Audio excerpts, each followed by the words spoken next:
Hey guys, how's it going? Eric Norris here. Today we're going to be talking about, does it make sense for you to be buying a house in 2025?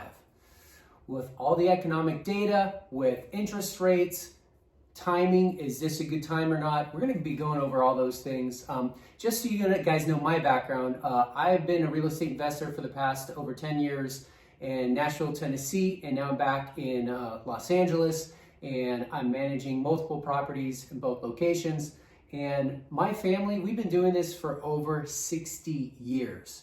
So we have a little bit of knowledge on this topic. Wanted to go over the current interest rates of what's going on right now. So this is from the Fed. If you guys ever want to go find out what the current interest rates are, go to the Federal Reserve Bank of St. Louis. They have all the stats right there. The current interest rates are sitting at 6.91%.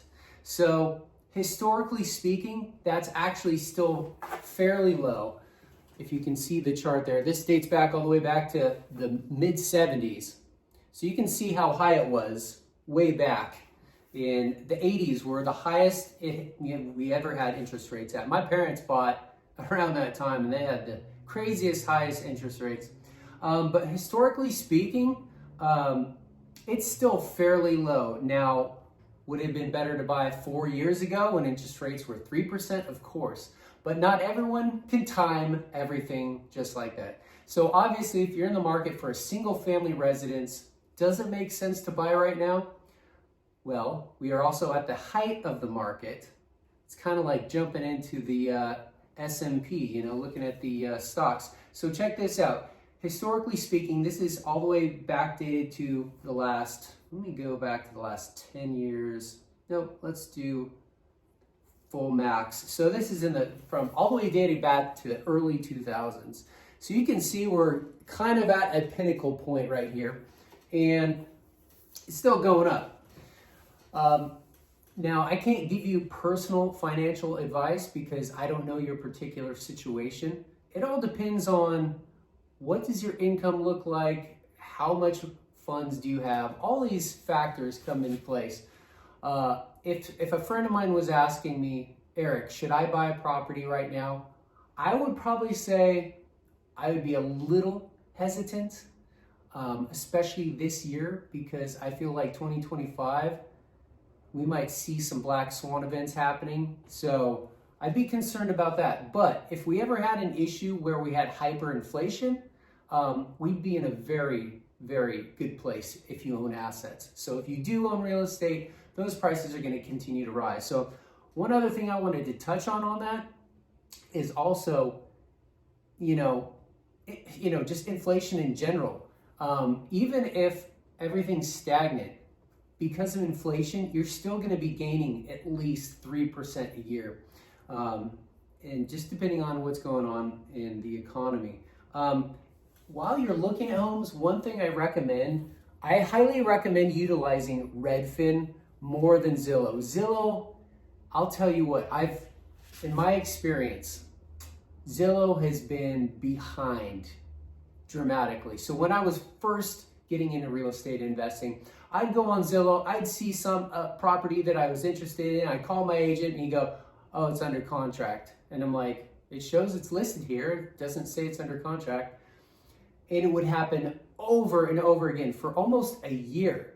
I had no idea. My agent did not inform me that Zillow was 3 days behind on when everything got populated on their website. So in a market back then when everything was just moving and grooving, it was like, if you don't jump on it quickly, it's gone. So I learned a very valuable lesson in that first year that I switched over to Redfin because it's my understanding with Redfin, it populates. So when a real estate agent puts a listing on the market on the MLS, it automates and it automatically populates to Redfin. So it'll say like listed 4 hours ago, as opposed to Zillow where it will say listed a day ago. It doesn't break it down to the minutia of minutes, hours. But with Redfin, it does. It shows you how quickly it's in real time. So another thing I wanted to show you about Redfin too, when you're looking for properties, type in that zip code. Just in the search bar, type in the zip code that you're interested in, and go. So for instance, so right here, I'm in Nashville on this page. Let's say I wanted to go to 37205. This was in Westmead, kind of South Nashville area. So what you do is, so you type in that zip code. Well, you go all the way to the bottom here after you see all the listings, and then look at where it says Market Insights. Click on that, and this will give you an overview. So for instance, year over year, it's actually declined almost 10%, basically 9.9%, 10% the last year. So when we're in markets where things become a little stagnant, it's always the higher end zip codes tend to drop in price first, because that's just how it is. The lower end stuff, it kind of holds its ground because, you know, it's that entry level. Everyone wants the entry level. There's more people, so supply and demand, right? So the entry level of buyers, there's more demand for that lower price point. So those are always going to kind of stay high. They're not going to drop too much. But, you know, higher end real estate markets, like let's say Beverly Hills, you see those high end $5 million, $10 million homes, those tend to be the first to actually drop. But when it comes to a very nice neighborhood overall, you'll be in a very good position, because those neighborhoods don't tend to drop as much when you're at that entry level and that mid-range level. But anything higher is going to tend to drop. So anyway, this is something I highly recommend you check out, is the Market Insights on Redfin. And, you know, it'll show, you know, the number of homes listed, how many days on the market. Because wherever you're wanting to move to or live, you know, your next location, you want to learn all this information as much as you can beforehand. One thing that I highly recommend is, you know, in real estate, they say location, location, location. Well, that's absolutely true. So what you want to do is you got to think about future and appreciation and value. So is it smart to buy in at the cheapest place you can afford? If that's the only way you can get in, it might be good.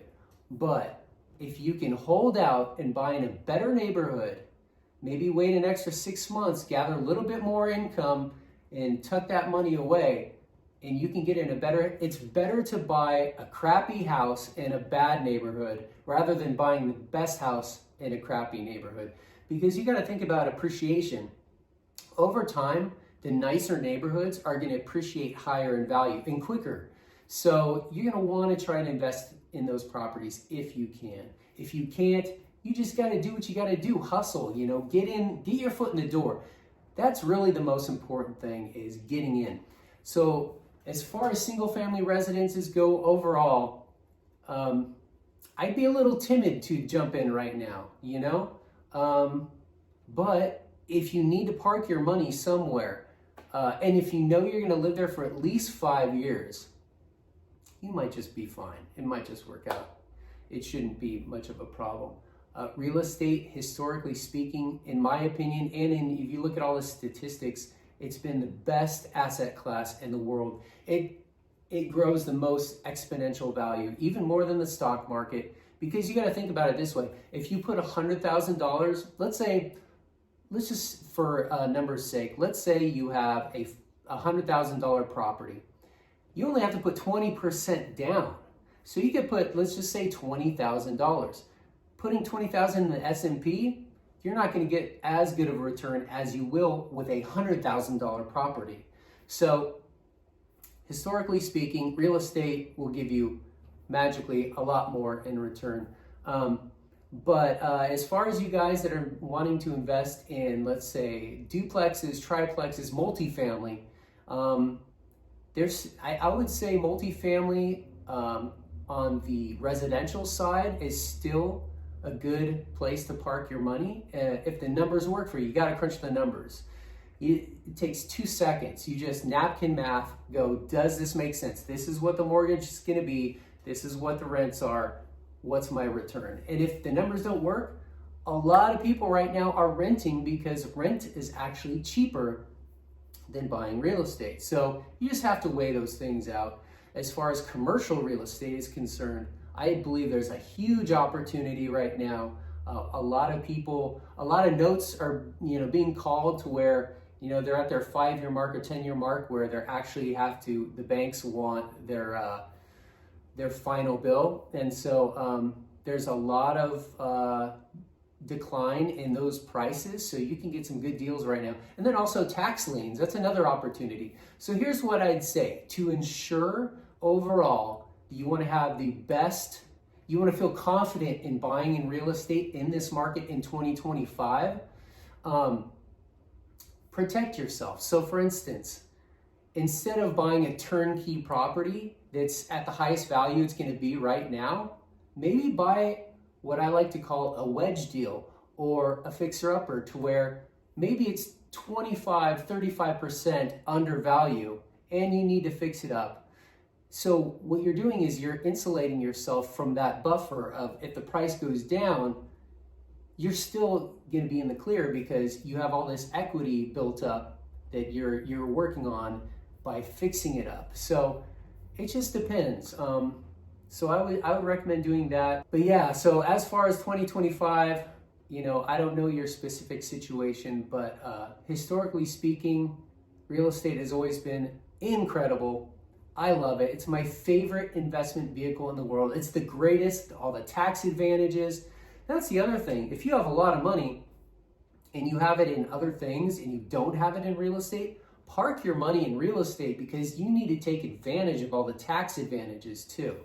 But yeah, it just depends on your financial situation. If you're going to be there long term, you're not going anywhere, 5 years at least, it could be a good situation. For me personally, I'm not buying right now. Will I in the near future? Most likely. It just depends, like I said, on your situation. So hopefully that gave you guys a little bit of insight. I love real estate so much, and it's just so fun to go look at deals, going look at properties, and I wish you guys the best. If you have any questions, please leave it in the comments, and I'll try to do my best to respond in an accurate manner of what's going on in the real estate. And until next time, this is Eric Norris. May the good Lord bless you. Peace out.